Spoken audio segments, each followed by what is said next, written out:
Good morning. We're United Voices for Grand Prairie, and we're glad you're with us. The goal of these podcasts is kind of shed light on our charities and foundations in Grand Prairie and how they positively impact our community. I'm Patty Brock. I'm the Executive Director of Grand Prairie United Charities. And I'm Jean Bondi, Director of Development at Grand Prairie United Charities. And today we're so glad to have the lovely Dr. Taylor Bunn. Would you say your name and what your title, darling? I will. I'm Taylor Bunn. I'm the Executive Director of Hope for All. Welcome. Thank you. Thank you for taking time out, Taylor. Of course. So I want to talk a little bit about the doctor, Taylor. Okay. Because I know you worked hard for that. I did. You got your degrees in several different areas. So tell us a little bit about that background. Okay, so doctor specifically, or do you want me to go The all the whole- way back? Okay, mhm. So my first degree was from the University of San Diego in theater arts, which is a surprise to no one who knows me. And then I taught middle school theater for a couple of years and worked in some local theaters, and then decided to go back to school. I got an MBA focused in strategy and entrepreneurship, and I got an MA in arts management and arts entrepreneurship, which is a nonprofit focus at SMU. Then I ended up working in education-focused nonprofits, back to a school district, back to the education nonprofit. And while I was there, started pursuing a doctorate in education at Baylor, focused on learning and organizational change. And that's when Corey Johnson and I decided to found Hope for All. Was I think after my first semester of my doctoral program. So it was a great time to apply what I was learning there to founding the new organization. And we want to hear a little bit more about Hope for All. Okay. I know you guys have kind of gone through a metamorphosis, if you will, as far as how we perceive and all the great things you've done historically. So kind of tell us where that was and where it's going. Yeah, so we got started in August 2019. And when Corey and I started this, we really just wanted to do good things for the world, especially Grand Prairie. And so our tagline when we got started was making the world a better, more hopeful place. And we didn't exactly know what that was going to be. So we're both risk takers and we're both do-gooders. And so we are a good idealistic team. So we got started really just wanting to help out. And he's got the equine background, and then I have a nonprofit education background. And so, And share a little bit of his background in Sure. regards to Grand Prairie. Sure. So Corey was the first president. I'm actually glad that he's not here to talk about himself because he always says, I worked at Lone Star Park. Corey, No. Yeah. Corey was the first president of Lone Star Park. He was instrumental in getting it built, and he has been a strong supporter of Grand Prairie, a custodian of Grand Prairie. He was involved with the YMCA. I mean, he's been involved with so much here, so much of the growth with everything they did at Lone Star Park. So for a long time. So he moved on from Lone Star Park and then opened a track in Kentucky, and he is still involved in breeding and racing racehorses. He's no longer doing the track management, but he really feels a lot of gratitude for the city of Grand Prairie. And that's why we focus our efforts here, because he just feels like the city gave him so much and he wants that opportunity to give back. So through him, I've gotten to grow some deep roots in this community as well. And it's just a wonderful community to be a part of. It's great. So I interrupted you That's because okay. I wanted Corey's. Absolutely. I wanted to know what the touch point was with Of Grand course, Prairie. of course. And then go back to after you started, Yep. you were doing good and you did a lot of good things for a lot of charities in Grand Prairie. We did. We sort of just got our feet wet by jumping into the community and getting to know people and meeting you, connecting with Lifeline. And really, I was cold calling a lot of people and just sort of inserting myself into people's lives as much as I could to learn. So when we got started in our minds, we were going to be this organization that created a huge volunteer corps, and we would send people out in the community to go and be helpful. And then y'all might remember in early 2020, everywhere shut down because of COVID. So our volunteer army did not quite happen, but the blessing there was it really gave us time to step back and get to know people better and learn more about what the real challenges were. I think sometimes nonprofits, we think we know what the problem is. And we're going to solve that problem. And we jump into it with our solution. And it may or may not be the right solution because we stopped listening when we identified what we thought the problem was, right? And so in a way, that breath, that pause allowed us to really get to know people better and shift our approach. So I think where people get a little bit confused about Hope for All, we found it as, we're a 501c3. We found it as a public charity. So, there's kind of two routes on a 501c3. You can be a private foundation, you can be a public charity. Our intention was always to be a public charity. It was going to take some growth time, but that's the direction we wanted to go. I think because Corey and I, he's my stepdad, we're family. And the way we started with kind of a single donor situation, there's this assumption that we were a private foundation shifting into a public charity. It was not the intention. It's just the way we were operating at the time we are in. So now we are not going to stop serving the way we've served. We still want to be a resource for others to the extent that we can. Y'all know I'm always trying to get people together and get people connected, but we are starting some of our own proprietary projects so that we can do more of that public charity type work that we wanted to do from the start. But like I said, we had that time to breathe, and now we've got a better sense of direction. We've narrowed our scope, and it's been really helpful for us with focus for the organization. But we also don't want to just let go of everybody that we've been working with, because we love y'all and we've got some good things. So we will keep, I think, some of the things that are unique to Hope for All, some of the things that make Hope for All, we're not going to let go of those, but we're just going to add some exciting things for the future.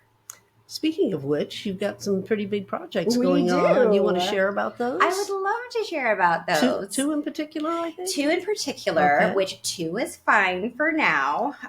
So we are so excited. Y'all have probably seen it, about the attainable housing program that we are doing with the city of Grand Prairie. So several years ago, we got certified as a community housing development organization in the city of Grand Prairie. And so what that does is allow us to build affordable homes, accessing some federal funds that the city has from those federal home funds. And so it took a couple of years to get land sorted and find a spot to do this. So now, if you've heard about the Alice Court neighborhood, there are 10 homes being built on Alice Drive, and they're looking beautiful. So there's 3 community housing development organizations working. 4 of them are with the Grand Prairie Choto, which has been operational for a really long time. They've done some amazing work. There's also Housing Channel. They're going to build 3 homes out of Fort Worth, and this is what they do. They're very much experts in the field. And then the other 3 are Hope for All, and we are definitely the little guy. We are the learners here, and it has been such a great learning opportunity. With all of the false starts and bumps that go along with that. But the city has just been a wonderful partner for us and so patient as we're getting started. And thank God for Chris Brickman, who is our contractor, who has held my hand through a lot of this. And we've got a great team that really cares about the community and wants to get people into these homes. And let me tell you, if ever you need to build a home, call Chris Brickman, y'all. These homes are beautiful. So it's just been a really exciting time to know that we're contributing to this work, and we'll get better and better at it. So are any of them movable innable yet, or what's your date? Not yet. So I will say that other groups are going faster than we are. We're almost done with our first home. They might be done with all of theirs at that point, and that is okay, because we're comparing ourselves to ourselves, right? That's what I always tell, compare yourself to yourself, not to everybody else. So we're going slower. They might be done, and that is all right. I don't think anything will be move-in ready until maybe mid to end of October, because there's not electricity to that subdivision yet. But, hopefully by the end of this year, people will be moving in. Right. That's wonderful. It's really exciting. It is very exciting. It really yeah. is. It really is. And then our other big project, I've been talking about even longer, I think, is the Grand Prairie Equine Center. And this is a much bigger project. So the goal here is to build a facility. We're hoping to get it proximal to Lone Star Park, just because horses make sense, right? So it is going to be a facility for equine-assisted mental health services. We've got a great collaborator with Steps with Horses. They're out of Fort Worth, and Dr. Hallie Shade has been doing this for a long time. She's got this amazing equine-assisted play therapy for children. They work a lot with at-risk youth, military veterans and their families, working through mental health services for people that maybe in office support isn't working for them and they need to be outside. They want to be with the horses. So we want to get that closer to the Metroplex. There are different facilities doing that, but you got to go find land, right? And so the great thing about Grand Prairie is it's just right in the middle of DFW. So we're hoping to get it more central so that it's more accessible, and that will be part of it. The other part where Hope for All can really lean into our specialties is thoroughbred aftercare. So racehorses are 5-6 years old when they come off the track. They can live another 20 years. And so a lot of these horses, they're ready to go and do something else.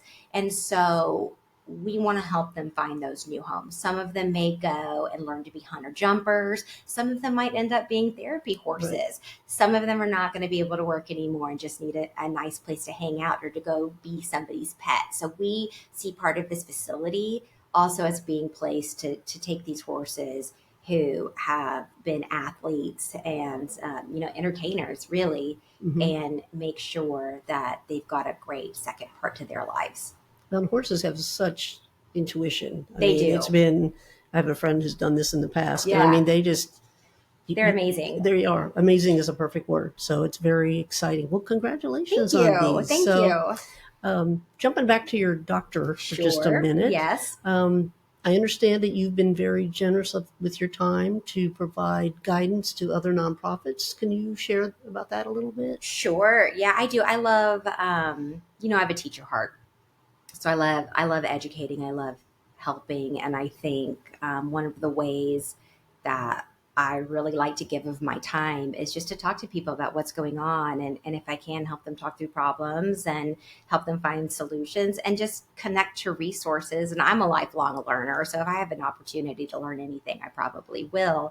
Patty has brought me in a few times to lead board retreats and goal setting and action planning. I love doing work like that. I think I joke because you really can't be a prophet in your own land, right? I think there's a lot of power in having somebody external come in and guide your organization. I think it's even better when you can bring somebody in who loves what you do and wants you to be successful. And so I've been very grateful for these opportunities that Patty's given me to work with the Grand Prairie United Charities Board. I think in doing that and just coming to those meetings and sort of spirit guiding a process of goal setting and action planning, I was able to correct some of my misconceptions about your organization. And so I think there's a lot of power in that. So beyond just, I'm always willing to go and talk to people and I like meetings. I'm a nerd. I'm like the 10% of the population who genuinely loves a well-run meeting. But it's important to get to know each other. And I think sometimes when you see those back office activities, you get to know an organization in a different way. We all have that opportunity to do our front-facing storytelling and marketing pitches and tell people, here's what we want you to know about our organization. But we always have things that, I do believe in transparency, but there's some things you need to keep internal when you're running a nonprofit organization. But if you can allow somebody in, it provides a different perspective. And it gave me opportunities to say, I didn't know that about Grand Prairie United Charities. And they didn't know I didn't know that. And it was like, wait, I'm the public. I should know that. And so I think it's powerful for everybody. So I would encourage any nonprofit or small business or anyone, have somebody that you know who knows your organization and loves your organization. Even if you just have them sit into something that would be appropriate for them to witness and talk to you about it and ask questions. I just think there's so much power in learning from each other and really you build that sense of community, but you open up the brain trust that way, and it makes us all better. And it's a different perspective. It's a different You're coming in with a fresh set of eyes or a different set of eyes and looking at things differently. I think that's the value you're right on. Based on what you've done and based on what you know and your doctorate, what do you think the biggest challenges are for our charities right now? Biggest challenge or challenges? For Grand Prairie charities or just nonprofits? Well, I think it's kind of the same answer. Yeah. I think my go-to answers on this is what everybody else says, which is we need more money and we need more people to help us. And so that's kind of a cop-out answer, right? Like that's, so of course we need more money and more people. So I've really been thinking about this. And I think the hardest thing for nonprofits here and everywhere, it's just a challenging business model. And I don't know of a great way to change that, the way nonprofits function. And you guys know, y'all know that I'm really big on reminding people your nonprofit is a business. It is. It is a business. And when you stop running it as a business with the finances in mind, with the resources in mind, with the community needs in mind, that's when people close their doors. So I think it is, I don't want to say it's a problem with the business model. I do think it is just inherently a challenging business model because it is transactional in a different way.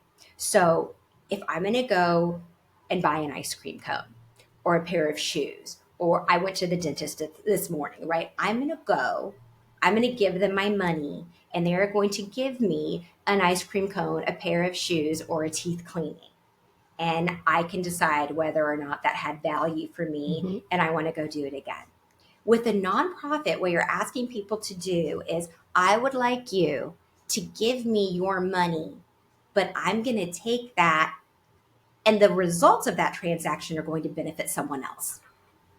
And so it's a different mindset, right? And so I think when you're asking people to consider their budgets, people who give, they have a certain amount of money that they can give. And then they're having to decide if what you give back to the community, not them, is worth their money. So you're asking people to put a lot of faith in you, and then they're depending on you to come back and report to them, here's what we did with your money. They're not always part of that process. There's some of the nonprofits you can go and you can volunteer and you can see what happens. Some of them you can't, because of confidentiality or whatever else, there's not a way for them to really see what it's about. So we are asking people just to faithfully support us and trust us that they are giving us money and we are using it wisely to help the community. And sometimes it's hard to see because we still have people on the streets. We still have kids who don't have backpacks. We still have people without health insurance. And so we still have people at the food bank every month and also in the drive-thrus twice a week. And so as a donor, but I gave this money, I gave you time, I gave you everything what I have, and we haven't solved these problems. I think you can get some emotional and financial burnout with that. I think the business model is just tricky because it's a lot of hope and faith and trust and not necessarily that tangible. I bought an ice cream and now I'm happy because I got an ice cream cone. It's not, there's not instant gratification and you don't even get anything except for warm fuzzies, that's a lot. That's not nothing. I think the other thing, and this is where I'm speaking, especially to Grand Prairie, and it might be true other places, we have so many nonprofits here, and they're all doing amazing work, and we're all competing with each other for support. And so North Texas Giving Day is around the corner, right? So I use this as my example. I usually contribute about $200, $250 on North Texas Giving Day. I budget for it. I set it aside. Well, the challenging part of my job is the more time I spend leading a nonprofit organization, the more wonderful, inspirational nonprofits I meet. My budget is still $250. And so historically, I put, $50 here, $50 here, $50 here. Well, I've learned about all these great organizations. I don't have more to put to it. That means if I want to support somebody new, I've got to lessen my donation somewhere else. 25. Yeah, so you have to split it up. And so the more wonderful things we hear about, perhaps the less we're able to support them with our time, with our dollars, with our testimony. So I think my plea here, because we can't really change the business model, my plea is for more collaboration.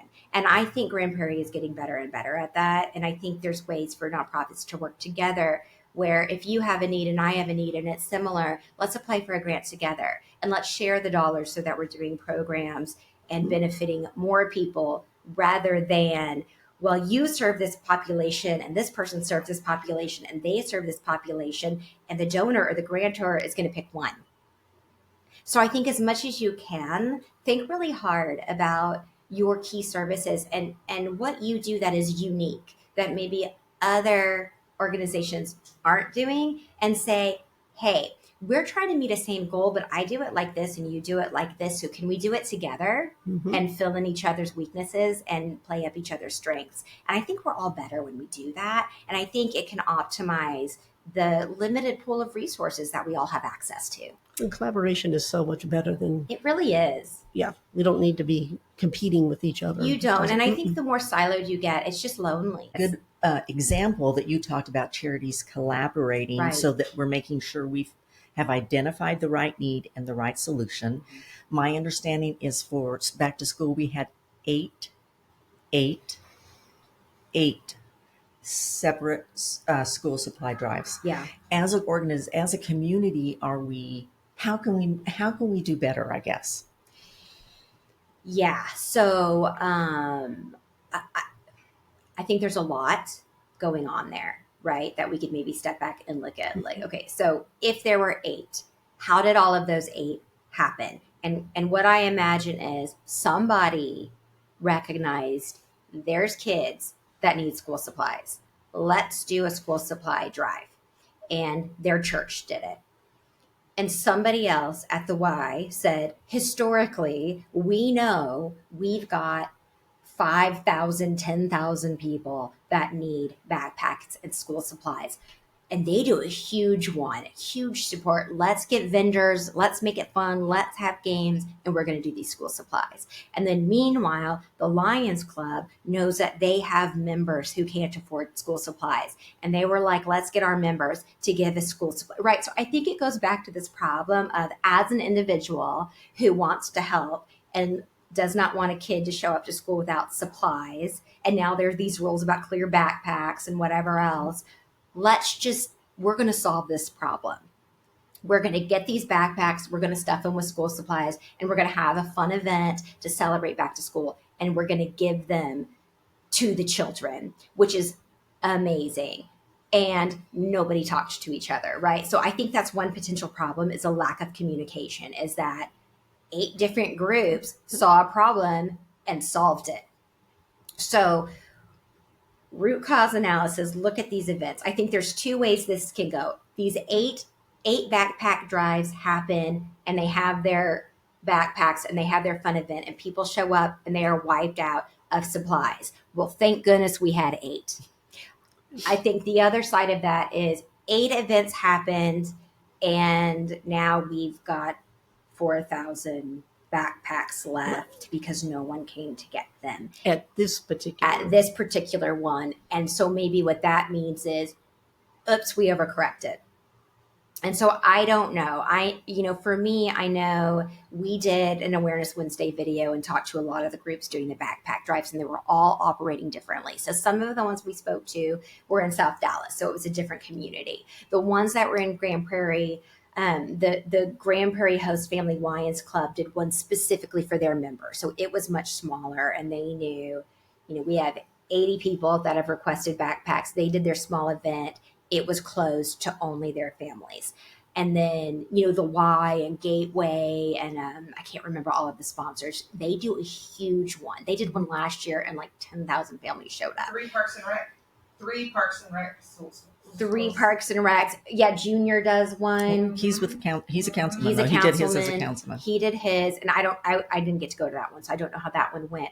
I think the Y did 10,000 backpacks last year, and almost all of them got claimed. I don't know that happened this year. I didn't get to go to that one. Last year was the clear backpacks. when Mike was on, he was talking about they changed the school, It's still clear backpacks. but they didn't have it last year. Right. So you had all these families that are like, I can't even use the one from last year. Right. So there was more need. Mhm. Well, yeah, right. Mhm. So exactly. So our God Jenna has spoken to us from on high. Be sure and leave that in. Yeah.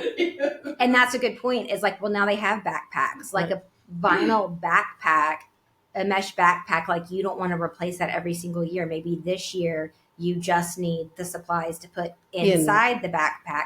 And so I really do think this goes back to, are we just solving what we assume the problem is? Or are we really saying, hey, this was a problem last year.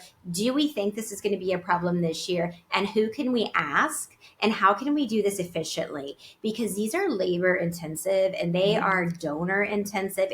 You have to have a lot of people who are willing to give you this stuff and show up and volunteer and get it to the kids. And it just makes me wonder, like, they're really fun, but if we're trying to do this for GPISD students, maybe a more efficient way to do it is to talk to the school district and say, hey, can we set a day for each campus at perhaps the Family Services Center? And,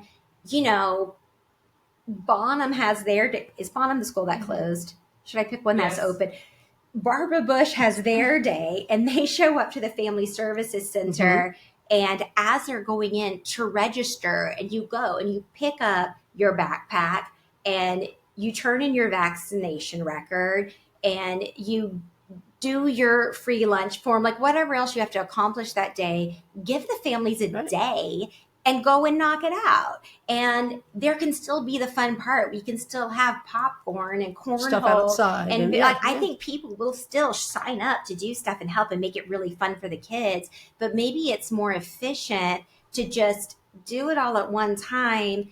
And you can still get recognition for the people that help out. I think some of this too is, as organizations, you really do have to be aware of your branding, right? Like, we're social services organizations, and it's important to be able to say, hi, I'm Taylor from Hope for All, and I was helpful today. See my face? Here's my organization's name. We do stuff all year. So there is that marketing element of it that we all have to be aware of. But at the end of the day, what is important is making sure that every child shows up on the first day of school ready to go to school. That is the only thing that's important, and we could probably do it more efficiently. So what I hear you saying is that charities should collaborate, yes, please. And talk, and together we'll better solve the problem. Yes, this is my lifelong and I agree ambition. 100%. And that leads us right into one of the Can I best. ask you a quick question?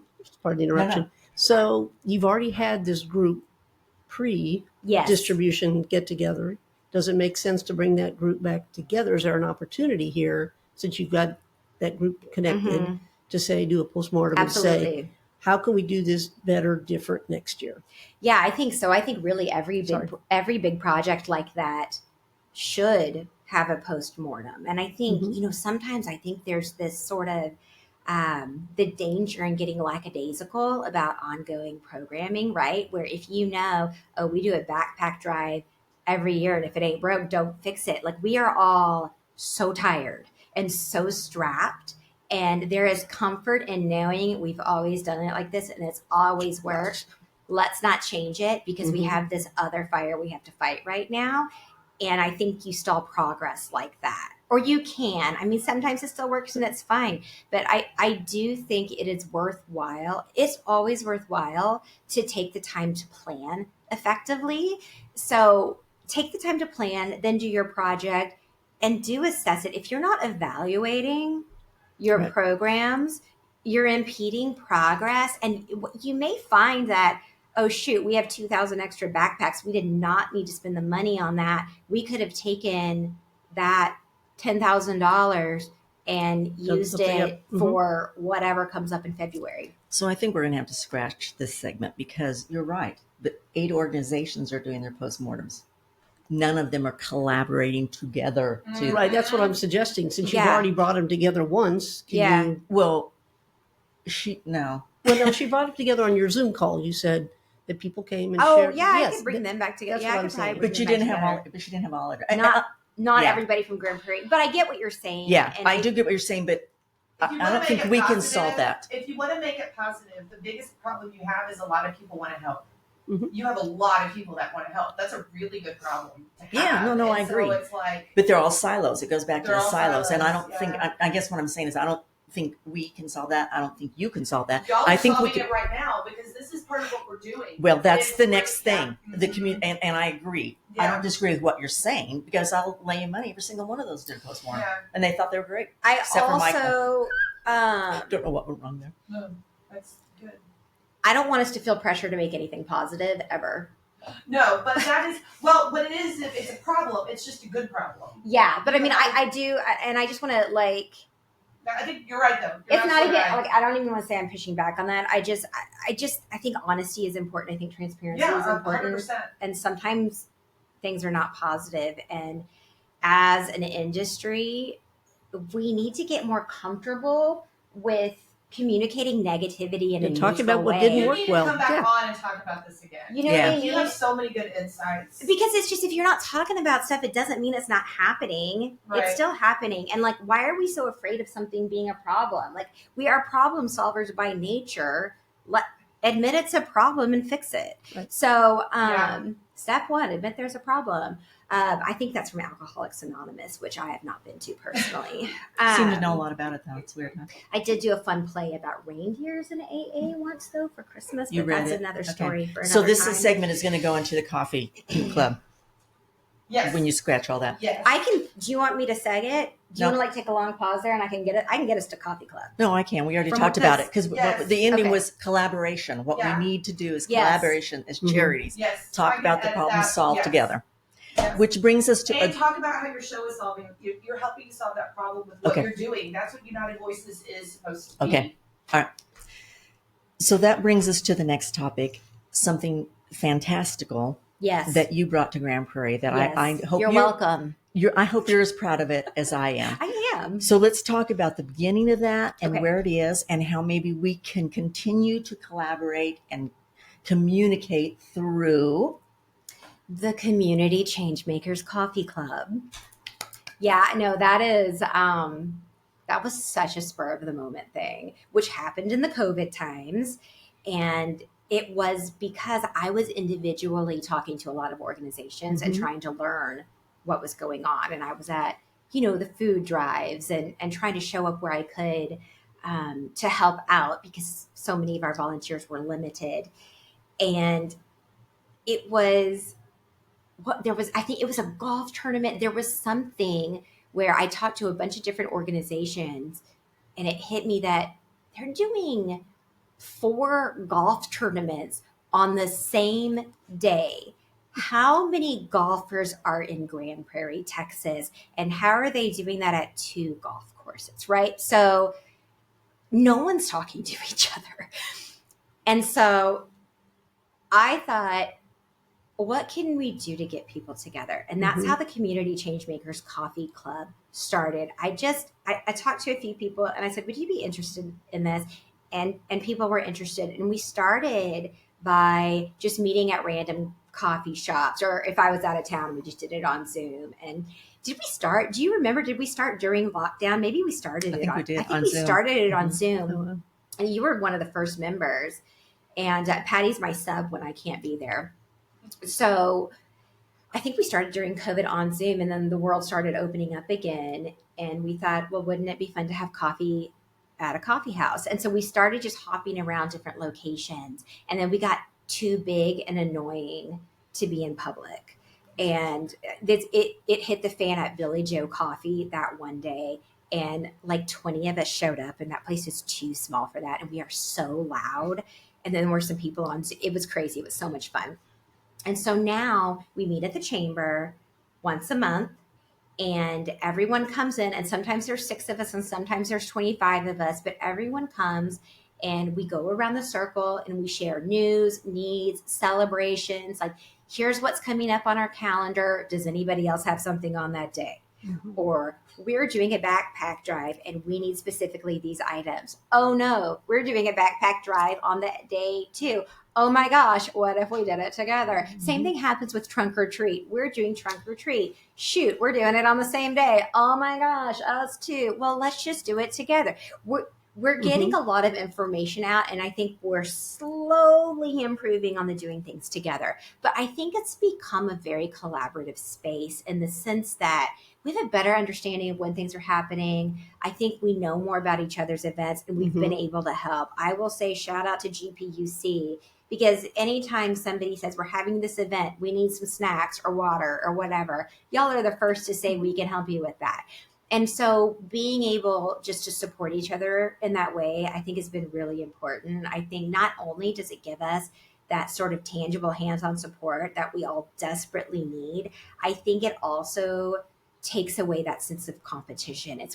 Yes, sometimes we are fighting for the same donors and supporters, but we can also still support each other and be friends and create this community of support, because we are a community. So, I always say if Hope for All closed our doors tomorrow, the thing I would be most proud of is that we did our small part in getting some people together and creating that sense of awareness. And I hope it continues. I mean, if we ever, it needs to. I hope somebody will carry the torch if we get to a point where we can't do it. But as long as I'm around, we will keep doing it. You can always do more when you collaborate. I can do this much, but if you add this and add this. Yeah, it's an exponential growth. My understanding, the Community Coffee Club, is you've invited several charities together. Oh, yeah, anyone everybody can come. who's a charity.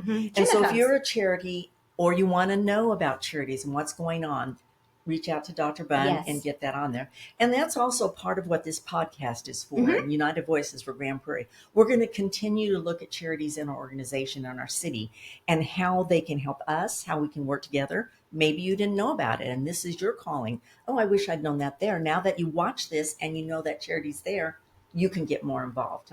So that's the whole point of our conversation as we look at the individual charities. So we hope you'll continue to watch. Taylor, thank you so much always for your insight. She's a smart We appreciate girl. you being with us and sharing so much. Yep. Thank you, my cohort, Jean, and we'll see you next time. Have a good afternoon.